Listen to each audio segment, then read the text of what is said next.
విశాఖ పాత నగరంలోని 35వ వార్డులోని మార్కెట్ వార్డులో ఉన్న జీవీఎంసీ ప్రైమరీ స్కూల్లో విద్యార్థులకు స్థానిక కార్పొరేటర్ విల్లూరి భాస్కర్రావు ఆధ్వర్యంలో విద్యార్థులకు పుస్తకాలు పంపిణీ చేశారు. ఈ సందర్భంగా ఆయన మాట్లాడుతూ పాలన అనుభవం ఉన్న చంద్రబాబు అధికారంలోకి రాగానే విద్యార్థులకు ఎక్కడ ఎటువంటి ఇబ్బంది లేకుండా అవసరమైన అన్ని రకాల పుస్తకాలతో పాటు సదుపాయాలను కల్పించారన్నారు. విద్యార్థులకు స్కూల్ బ్యాగ్తో పాటుగా పుస్తకాలు ఉచితంగా పంపిణీ చేశారన్నారు. రాష్ట్రంలో టీడీపీ ప్రభుత్వ హయాంలోనే పాఠశాలలు మరింత అభివృద్ధి చెందుతాయన్నారు. ఈ కార్యక్రమంలో స్కూల్ ఉపాధ్యాయులతో పాటుగా స్థానిక నాయకులు, కార్యకర్తలు పాల్గొన్నారు.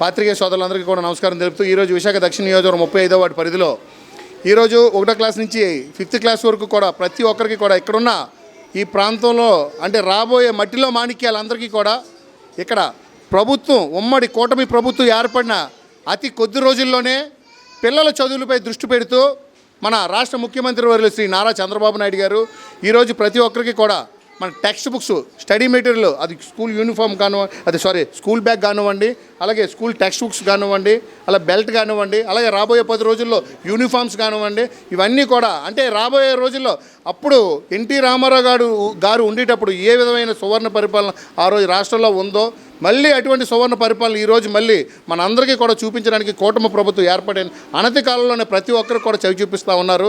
ఎందుకంటే ఇది అడ్మినిస్ట్రేషన్. తెలుగుదేశం పార్టీ అంటేనే పేద బడుగు బలహీన వర్గాల పార్టీ. అటువంటి పార్టీ తెలుగుదేశం పార్టీ ప్రభుత్వం కూటమి ప్రభుత్వం ఏర్పడిన అనతి కాలంలో ప్రతి ఒక్కరికి కూడా ఈరోజు ఈవేళ విద్యకి పెద్దపీట వేయడం జరుగుతుందని చెప్పేసి మీడియా ద్వారా తెలియజేసుకుంటూ ఈరోజు మా విశాఖ దక్షిణ నియోజకవర్గం వెల్లంపేట వార్డు స్కూల్లో మార్కెట్ వార్డు స్కూల్లో ఈరోజు మా హెడ్ మాస్టర్ రవి గారి తాలూకా ఆధ్వర్యంలో ఇక్కడ ఎంతమంది పిల్లలందరికీ కూడా ముఖ్య అతిథిగా ఈరోజు నా చేతుల మీదకి ఇవ్వడం చాలా ఆనందదాయకంగా ఉందని సుమారు 200 మంది స్టూడెంట్స్ పిల్లలకి ఈవేళ స్కూల్ బ్యాగ్స్, స్టూడెంట్స్ కిట్ ఇవ్వడం జరుగుతుందని చెప్పి మీకు మీడియా ద్వారా తెలియజేస్తున్నాను.